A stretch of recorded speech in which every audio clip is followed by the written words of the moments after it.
बहराइच कांड के बीच पत्रकारों पर छिड़ी बहस। मुस्लिम पत्रकारों पर क्यों भड़के बीजेपी विधायक? बीजेपी एमएलए ने जारी की मुस्लिम पत्रकारों की लिस्ट।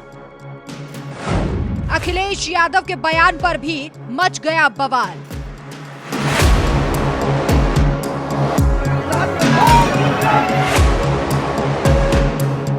उत्तर प्रदेश के जिला बहराइच में मूर्ति विसर्जन के दौरान हुए विवाद के बीच मारे गए गोपाल मिश्र को लेकर गजब की राजनीति चल रही है। एक तरफ जहां समाजवादी पार्टी गोपाल मिश्र के बहाने योगी सरकार पर ताबड़तोड़ प्रहार कर रही है, तो वहीं दूसरी तरफ बीजेपी के तेज तर्रार विधायक शलभ मणि त्रिपाठी भी लगातार मोर्चा संभाले हुए हैं और समाजवादी पार्टी को मुंह तोड़ जवाब दे रहे हैं। तो वहीं अब वार पलटवार का ये सियासी खेल अब मुस्लिम पत्रकारों की तैनाती तक भी पहुंच गया है।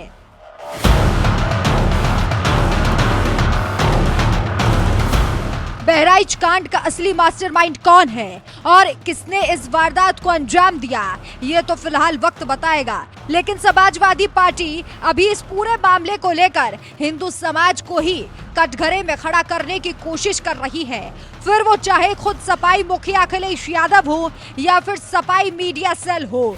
13 अक्टूबर को बहराइच में हुए बवाल के अगले ही दिन समाजवादी पार्टी के मीडिया सेल की ओर से एक वीडियो पोस्ट की गई, जिसमें गोपाल मिश्र एक घर से हरा झंडा हटाकर भगवा झंडा लहराते हुए नजर आ रहा है।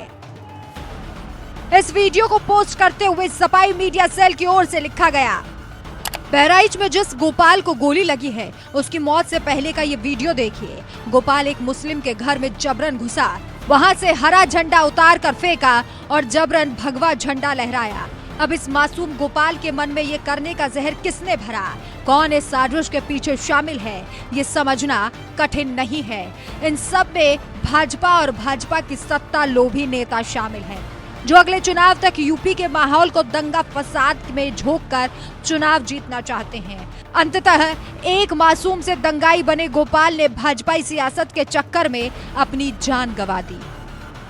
समाजवादी पार्टी के सोशल मीडिया सेल से गोपाल मिश्र की झंडा उतारते हुए वीडियो तो पोस्ट कर दी गई, लेकिन झंडा उतारने के बाद उसके साथ क्या हुआ, कैसे उसे मौत के घाट उतारा गया, उसकी वीडियो पोस्ट नहीं की गई, जिस पर देवरिया के बीजेपी विधायक शलभ मणि त्रिपाठी ने करारा जवाब देते हुए लिखा, ये तब हुआ जब विसर्जन के दौरान इसी घर से अकारण मां दुर्गा प्रतिमा पर पथराव किया गया, जब चरमपंथियों ने मां दुर्गा की प्रतिमा को अपवित्र करने का प्रयास किया, जब मां भक्तों पर कातिलाना हमला हुआ, बाद में इसी घर में रखे हथियारों से फायरिंग में राम गोपाल मिश्रा को कई गोलियां मारी गई।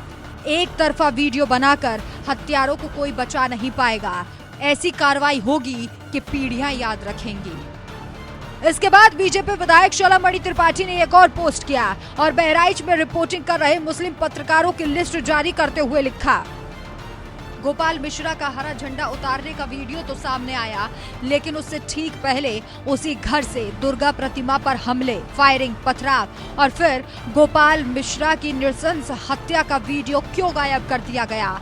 इसका जवाब बहराइच के पत्रकारों की इस लिस्ट में छुपा है।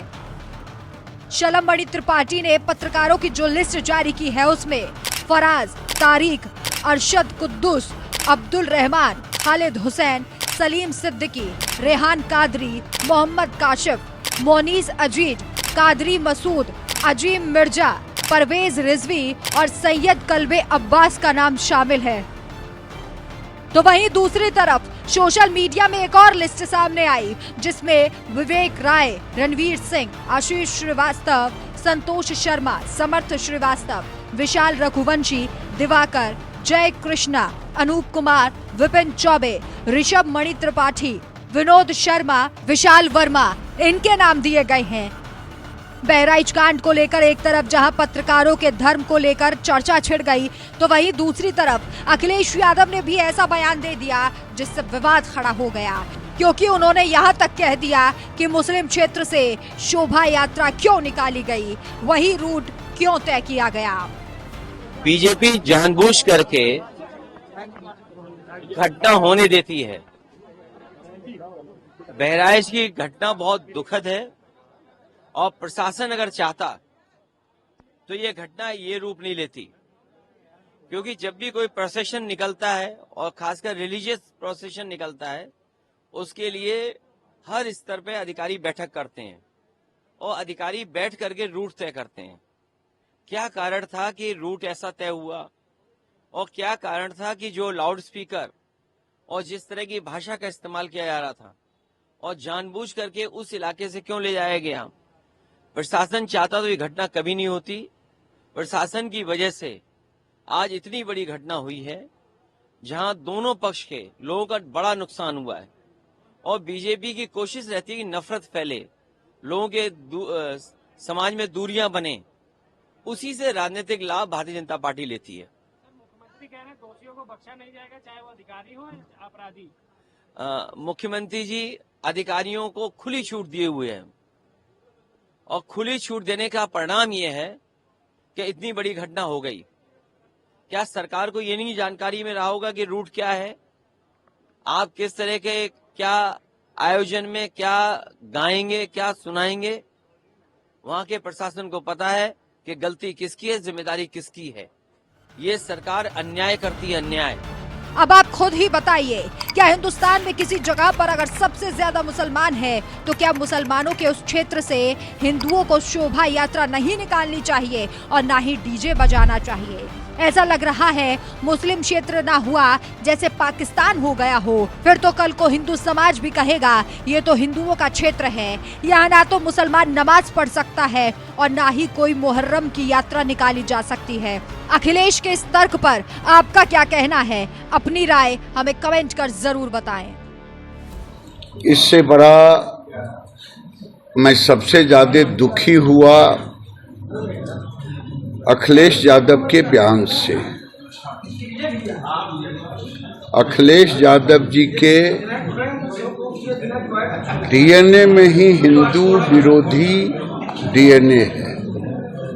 पिताजी ने हिंदुओं पर गोलियां चलाई कार से पर, पुत्र अब चाहते हैं कि सनातन हिंदू खत्म हो जाए और वो प्रश्न उठा रहे हैं कि रूट तय था कि नहीं। वारे अखिलेश यादव, क्या देश का बंटवारा हिंदू मुसलमान हुआ था इस पे कि नहीं?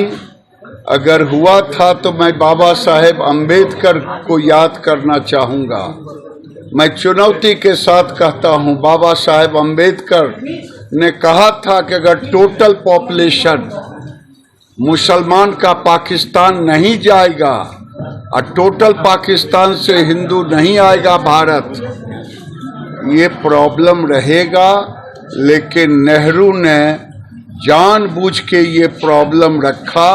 आज अखिलेश पूछ रहे हैं क्योंकि इन्हें तो मुसलमान का वोट चाहिए।